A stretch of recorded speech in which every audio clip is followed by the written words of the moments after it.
नमस्कार साथियों, ओम लाइब्रेरी के इस YouTube चैनल में आप सभी का हार्दिक स्वागत है। शुरू करते हैं आज 1 अक्टूबर के करंट अफेयर्स। और दोस्तों, आज के करंट अफेयर्स की PDF का सेशन स्टार्ट करें इससे पहले कल का प्रश्न। कल हमारे द्वारा प्रश्न पूछा गया था कि हाल ही में उद्घाटित डेस्टिनेशन नॉर्थ ईस्ट 2020 महोत्सव का विषय क्या है। तो इसका विषय है द एमर्जिंग डिलाइटफुल डेस्टिनेशन। बढ़ते हैं क्विक रिविजन्स की तरफ, जो है 30 सितंबर के रोइंग डाउन द गंगा नामक पुस्तक लॉन्च की गई है। पुस्तक किसके साथ प्रकाशित की गई है? तो यह प्रकाशित की गई है राष्ट्रीय स्वच्छ गंगा मिशन और भारतीय वन्यजीव संस्थान के द्वारा। गरीब कल्याण रोजगार अभियान के कार्यान्वयन के लिए किस राज्य के साथ सबसे अधिक पुरस्कार जीते हैं? तो यह जीते हैं उत्तर प्रदेश ने। किस राज्य ने स्लम अपग्रेडेशन कार्यक्रम शुरू किया है? तो यह शुरू किया गया है उड़ीसा सरकार द्वारा। किस राज्य सरकार ने रेडियो के माध्यम से कक्षा शिक्षण शुरू किया? तो यह किया है उड़ीसा सरकार द्वारा। हाल ही में किस राज्य ने नमामि गंगे के तहत 6 मेगा प्रोजेक्ट का उद्घाटन किया? तो यह उद्घाटन किया गया है उत्तराखंड सरकार में। हाल ही में किसने वर्चुअल माध्यम से डेस्टिनेशन नॉर्थ ईस्ट 2020 का उद्घाटन किया? तो यह उद्घाटन हुआ है अमित शाह, केंद्रीय गृह मंत्री द्वारा। किस मंत्रालय ने साथी ऐप लॉन्च किया है? तो यह लॉन्च किया है पर्यटन मंत्रालय द्वारा। केंद्र सरकार ने सार्वजनिक स्वास्थ्य देखभाल खर्च को 2025 तक 1.15% से बढ़ाकर कितना प्रतिशत करेगी? तो यह किया जाएगा 2.5%। वर्चुअल G20 लीडर समिट की मेजबानी किस देश के द्वारा की जाएगी? तो यह की जाएगी सऊदी अरेबिया द्वारा। कुलफुशी जो हाल ही में सुर्खियों में रहा, किस देश में स्थित है? तो यह स्थित है सऊदी अरेबिया में। ट्राई ने अगले 3 साल के लिए पीडी वाघेला को अपना चेयरमैन नियुक्त किया गया है। तो यह किया गया है 3 सालों के लिए। वर्ष 2020-21 के लिए ज्ञान सम्राज्ञी लता मंगेशकर पुरस्कार किसे दिया गया है? तो यह दिया गया है उषा मंगेशकर को। दोस्तों, यदि आप हमारे इस वीडियो की PDF प्राप्त करना चाहते हैं तो आप इसे हमारे टेलीग्राम चैनल से डाउनलोड कर सकते हैं। साथ ही मैं आपको हमारे PDF के बारे में जानकारी दे दूं कि आपको प्रश्न उत्तर और उत्तर के साथ ही यहीं पर डिटेल और उससे संबंधित कुछ फोटोज़ यहाँ पर उपलब्ध कराई जाती है। यदि आप इस तरीके के PDF को प्राप्त करना चाहते हैं तो इस PDF की लिंक हमारे डिस्क्रिप्शन बॉक्स में दी हुई है, जहाँ से आप इसे डाउनलोड कर सकते हैं। साथ ही यदि आपने अभी तक हमारे इस चैनल को सब्सक्राइब नहीं किया है तो हमारे इस चैनल को सब्सक्राइब जरूर कर लीजिए। बढ़ते हैं पहले प्रश्न की ओर। किसने कोविड-19 उद्योगों के लिए सुरक्षित कार्यस्थल दिशा निर्देशों पर एक पुस्तिका जारी की है? तो यह जारी की गई है डॉक्टर हर्षवर्धन और संतोष कुमार गंगवार के बारे में। जानते हैं इसके बारे में। स्वास्थ्य मंत्री हर्षवर्धन और गृह मंत्री संतोष कुमार गंगवार ने उद्योगों के लिए कोविड-19 सुरक्षित कार्यस्थल दिशा निर्देश पर एक पुस्तिका जारी की है। यह दिशा निर्देश श्रमिकों और नियोक्ताओं को कार्यस्थल पर कोविड-19 के जोखिम स्तरों की पहचान करने में मदद करेगा और यह कोविड-19 के जोखिमों को कम करने के लिए नियोक्ताओं के लिए व्यापक योजना के रूप में काम करेगा। यह एक कार्यस्थल को कोविड-19 से सुरक्षित और संक्रमण मुक्त बनाने में मदद करेगा और आइए आपको बताते हैं स्वास्थ्य और परिवार कल्याण मंत्रालय के बारे में। तो इसके मंत्री हैं डॉक्टर हर्षवर्धन और यह भारत में स्वास्थ्य और परिवार कल्याण से संबंधित सभी योजनाओं और कार्यक्रमों के लिए जिम्मेदार होता है। इसके 2 भाग होते हैं, स्वास्थ्य और परिवार कल्याण विभाग और स्वास्थ्य अनुसंधान विभाग। बढ़ते हैं अगले प्रश्न की ओर। राजस्थान किस वन्यजीव अभ्यारण्य की प्रजातियों के पौधों को हटाने के खबरों में था? तो यह हटाया जाएगा सज्जनगढ़ वन्यजीव अभ्यारण्य से। आइए आपको बता देते हैं इसके बारे में। तो ये किस पौधे को हटाया जा रहा है? तो यह हटाया जा रहा है लेंटाना नामक पौधे को। तो यहाँ पर आप चित्र में जैसे देख पा रहे हैं, ये है लेंटाना नामक पौधा और यहाँ से इनको हटाने की कार्रवाई की जा रही है। राजस्थान में सज्जनगढ़ वन्यजीव अभ्यारण्य में आक्रामक प्रजातियों के पौधों को हटाया जा रहा है। लेंटाना पौधों को हटाए जाने के लिए एक अभियान चलाया जा रहा है और देशी प्रजातियों को साफ भूमि पर लगाया जा रहा है। लेंटाना को पहली बार 1807 में पेश किया गया था। लेंटेना, जिसका फुल फॉर्म होता है लेंटेना कैमरा, एक झाड़ीदार या छोटे आकार का आक्रामक पौधा होता है। यह घास और अन्य छोटे आकार के पौधों के विकास को रोकता है और इसकी पत्तियों और फलों में पके हुए जामुन में जहरीले पदार्थ होते हैं जो जानवरों और जैव विविधता को प्रभावित करते हैं। अगला प्रश्न है, प्रधानमंत्री नरेंद्र मोदी ने वीडियो कॉन्फ्रेंसिंग के जरिए हाल ही में किस मिशन का लोगो लॉन्च किया? तो यह लोगो लॉन्च किया गया है जल जीवन मिशन का।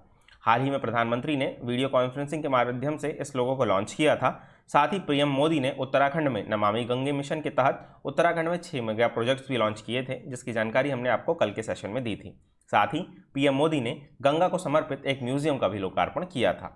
अगला प्रश्न है, भारत ने किस राज्य में स्थित एक प्रक्षेपण स्थल पर ब्रह्मोस सुपरसोनिक क्रूज मिसाइल का सफल प्रायोगिक परीक्षण किया? तो यह परीक्षण किया गया है उड़ीसा के बालासोर में। उड़ीसा के बालासोर में स्थित प्रक्षेपण मिसाइल का ब्रह्मोस मिसाइल का सफल प्रायोगिक परीक्षण किया गया, जिसकी मारक क्षमता 400 किलोमीटर से ज़्यादा है। इस मिसाइल को दुनिया की सबसे तेज सुपरसोनिक क्रूज मिसाइल भी कहा जाता है तथा इस सफल परीक्षण पर गृह मंत्री अमित शाह ने DRDO को बधाई दी है। हाल ही में किसने स्पोर्ट्स अथॉरिटी ऑफ इंडिया का नया लोगो लॉन्च किया है? तो यह लोगो लॉन्च किया है किरण रिजिजू ने, और केंद्रीय मंत्री ने लोगो लॉन्च करते हुए कहा है कि पुराना लोगो सुंदर नहीं था, ऐसा नहीं है, बस वो थोड़ा अव्यवस्थित था और उन्हें लगता है कि नया लोगो छोटा और फोकस्ड होना चाहिए जिसमें साई का नाम साफ साफ दिखे, इसीलिए ये लोगो लॉन्च किया गया था। हाल ही में NHPC लिमिटेड और ऊर्जा मंत्रालय के बीच MOU पर हस्ताक्षर किए गए हैं। इसमें निम्नलिखित में से किस राज्य में स्थित चमेरा 2 पावर स्टेशन की इकाइयों की बहाली शामिल है? तो यह शामिल है हिमाचल प्रदेश के चमेरा 2 पावर स्टेशन की इकाइयों की बहाली। आइए आपको बता देते हैं इसके बारे में। तो NHPC लिमिटेड पहले नेशनल हाइड्रोलिक पावर कॉरपोरेशन के रूप से नामित था, ने विद्युत मंत्रालय के साथ एक समझौते ज्ञापन पर हस्ताक्षर किए हैं और हस्ताक्षर MOU में चमोरा 2 पावर स्टेशन की 2 इकाइयों यूनिट 1 और यूनिट 2 की बहाली से संबंधित मील के पत्थर की महत्वपूर्ण घटनाएं शामिल हुई। समझौते ज्ञापन में परिसंपत्तियां, मुद्रीकरण, पैरामीटर शामिल है तथा हस्ताक्षरित MOU वर्ष 2020-21 के दौरान हासिल किए जाने वाले विस्तृत लक्ष्य प्रदान करता है। साथ ही आपको बता दें चमेरा 2 के बारे में। तो चमेरा 2 पावर स्टेशन रावी नदी पर बनाया गया था तथा यह चंबा हिमाचल में स्थित है। NHPC लिमिटेड एक अनुसूची A मिनीरत्न सार्वजनिक क्षेत्र का उपक्रम है जिसे 1975 में निर्मित किया गया था और इसका मुख्यालय फरीदाबाद हरियाणा में है। अगला प्रश्न है अपशिष्ट जल उपचार की जल आपूर्ति और प्रौद्योगिक विनिमय के क्षेत्र में गुजरात और किस देश के बीच एक समझौते ज्ञापन पर हस्ताक्षर किए गए हैं? तो यह किया गया है गुजरात और डेनमार्क के बीच में। गुजरात सीवेज बोर्ड और डेनिश वाटर फोरम के साथ पानी की आपूर्ति के लिए एक समझौते ज्ञापन पर हस्ताक्षर किए गए हैं। यह प्रौद्योगिकी विनिमय, प्रशिक्षण, क्षमता निर्माण, ज्ञान विनिमय और जलापूर्ति में सहयोग को बढ़ाता है तथा यह अपशिष्ट जल उपचार और जल प्रबंधन में मदद करेगा। इस MOU पर भारत डेनिश जल प्रौद्योगिकी गठबंधन विकसित करने के लिए फीवर वर्ष के लिए हस्ताक्षर किए गए हैं। यह संयुक्त राष्ट्र के सतत विकास लक्ष्य को प्राप्त करने में मदद करेगा और सतत विकास लक्ष्य कितने हैं? तो 6 हैं। संयुक्त राष्ट्र के 6 सतत विकास लक्ष्यों के बारे में, जिसमें सभी के लिए पानी और स्वच्छता की उपलब्धता और स्थायी प्रबंधन सुनिश्चित करना भी एक सतत विकास लक्ष्य है। अगला प्रश्न है सौर ऊर्जा के बिना चंद्रमा मिशन हेतु नवाचारों की तलाश के लिए व्हाट्स ऑन द मून प्रतियोगिता के शुभारंभ के लिए किस अंतरिक्ष संगठन ने हीरोक्स के साथ भागीदारी की है? तो इसने भागीदारी की है नासा के साथ में। और आपको बता दूं दोस्तों कि यहाँ पर जितनी भी स्पेस एजेंसीज के नाम लिखे हुए हैं आपको इनके बारे में जानकारी दे दूं।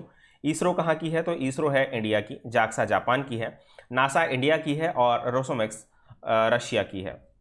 तो इस प्रकार से नासा ने नवाचार पर केंद्रित एक सामाजिक नेटवर्क हीरोक्स के साथ भागीदारी की है जिसने नासा के what's on the moon challenge नामक प्रतियोगिता का शुभारंभ किया है।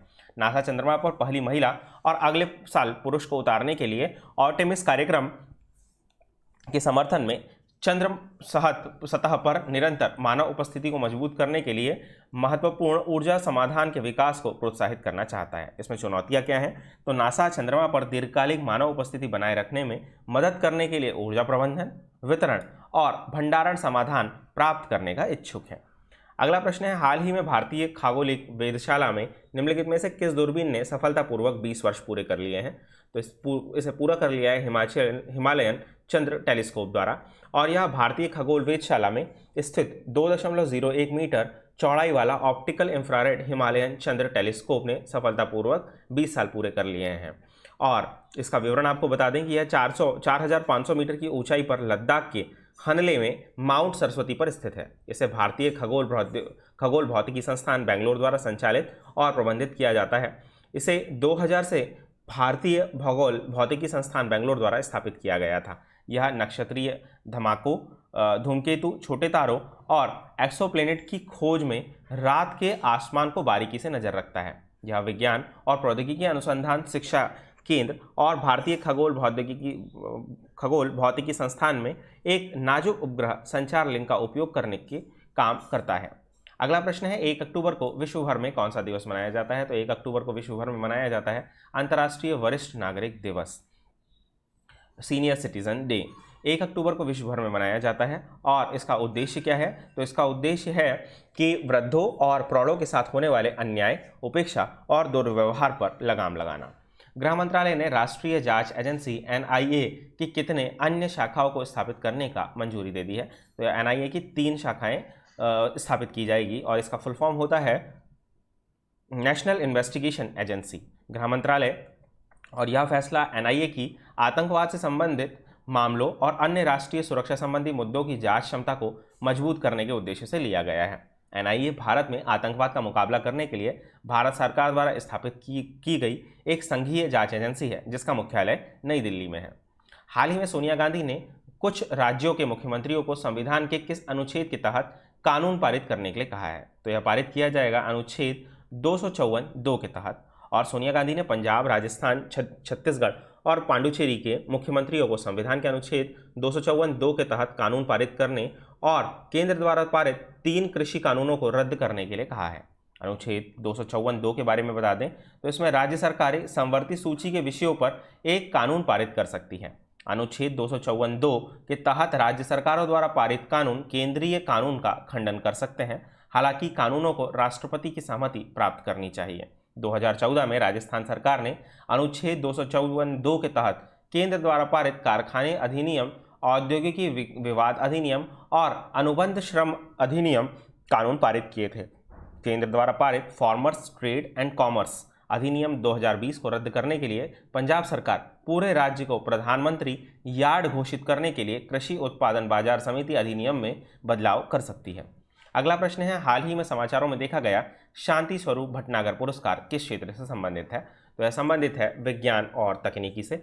और दोस्तों आपको बता दो कि इस तरीके के प्रश्न बार बार परीक्षाओं में पूछे जाते हैं। तो शांति स्वरूप भटनागर पुरस्कार के बारे में भी कई बार SSC के द्वारा पूछा गया है, तो आपको इसके बारे में जानकारी होनी चाहिए कि यह विज्ञान और तकनीकी के क्षेत्र में दिया जाता है और इन्हें कहा जाता था फादर ऑफ रिसर्च लेबोरेटरीज। विज्ञान और प्रौद्योगिकी के लिए शांति स्वरूप भटनागर पुरस्कार वैज्ञानिक और औद्योगिकी अनुसंधान परिषद किसके द्वारा दिया जाता है? तो वैज्ञानिक और अनुसंधान परिषद द्वारा प्रतिवर्ष दिया जाने वाला पुरस्कार है। इसका विवरण बता देते हैं। तो यह प्रतिष्ठान विज्ञान पुरस्कार पर्यावरण विज्ञान, जीव विज्ञान, गणित, भौतिकी, रसायन विज्ञान, इंजीनियरिंग और चिकित्सा में उल्लेखनीय और उत्कृष्ट अनुसंधान, प्रौद्योगिकी या आधारभूत के लिए प्रतिवर्ष प्रस्तुत किया जाता है। यह समाचारों में क्यों है? तो IIT बॉम्बे के डॉक्टर सत्येंद्र दत्ता को पृथ्वी, वायुमंडल, महासागर और ग्रह विज्ञान श्रेणी के तहत पुरस्कार दिया गया है। UK आनंदवर्धन को भी IIT बॉम्बे में गणितीय विज्ञान श्रेणी के तहत सम्मानित किया गया तथा भाभा परमाणु अनुसंधान केंद्र के डॉक्टर किंशुक दास गुप्ता को भी इंजीनियरिंग साइंसेस श्रेणी के तहत सम्मानित किया गया है। अगला प्रश्न है, भारतीय रिजर्व बैंक के मामलों की देखभाल के लिए 3 सदस्यीय समिति का गठन किया गया है। तो यह गठन किया गया है लक्ष्मी विलास बैंक के लिए। चेन्नई स्थित ऋणग्रस्त निजी क्षेत्र की ऋणदाता लक्ष्मी विलास बैंक के रोजाना के मामलों के प्रबंधन के लिए निर्देशकों की 3 सदस्यीय समिति तैयार की गई है जो MD CEO पदों को जिम्मेदारी को संभालेगी। समिति की अध्यक्षता मीठा माखन करेंगे और इसमें शक्ति सिन्हा और सतीश कुमार कालरा सदस्य होंगे। यह कदम भारतीय रिजर्व बैंक ने आम बैठकों में शेयरधारकों के LVB प्रबंधन निर्देशक और CEO समेत 7 निर्देशकों और ऑडिटरों को बर्खास्त करने के बाद उठाया गया है। अगला प्रश्न है, भारतीय रिजर्व बैंक ने ग्राहक जागरूकता अभियान के तहत किस बॉलीवुड स्टार का चुनाव किया है? तो यह चुनाव किया गया अमिताभ बच्चन का और यह लोगों में जागरूकता फैलाने का काम करेंगे। सुरक्षित बैंकिंग, जो कि सुरक्षित बैंकिंग को लेकर होगी। रिजर्व बैंक की सार्वजनिक जागरूकता पहल के तहत केंद्रीय बैंक ग्राहकों को सुरक्षित तरीके से लेन देन के बारे में बताता है और नियामक पिछले 1 साल से अधिक अंग्रेजी और हिंदी के अलावा विभिन्न क्षेत्रीय भाषाओं में भी यह अभियान चला रहा है।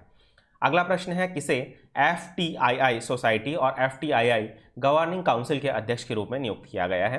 तो यह नियुक्त किया गया है शेखर कपूर को। आइए आपको बता देते हैं इसके बारे में। जाने माने फिल्म निर्माता शेखर कपूर को FTII सोसाइटी के अध्यक्ष और FTII गवर्निंग काउंसिल के अध्यक्ष के रूप में नामित किया गया है। उन्होंने अपने करियर में कई फिल्मों का निर्देशन किया है और अब आपको बता देते हैं FTII होता क्या है। तो FTII का फुल फॉर्म होता है film and television institute of India, जो कि 1960 में स्थापित किया गया था।